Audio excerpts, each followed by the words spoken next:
Hello hi नमस्कार my YouTube family.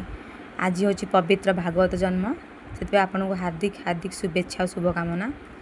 आउ वासुदेव आपण मान समस्त मंगल आ शुभ करंतु। आशा करुच्ची मोर वीडियो आपण मन भल लगे। आज आम भागवत जन्म ये आमर सब प्रिपेरेसन चली चूड़ा घसा मत बनाऊँगी। आउ मो शाशु ये घी पकईकि चूड़ा को घसुच्च आम भोग बड़ा होगा। देखते आम भागवत पूजा भी चली।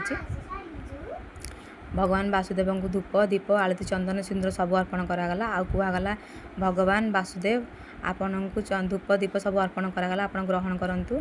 जदि आम तरफ किसी दोष त्रुटि थी आमको क्षमा करदेवे। मो परिवार सदा सर्वदा आपण सेवार आ शरण अच्छा ये कही भगवान को आशीर्वाद मागिबे, प्रणाम करेंगे।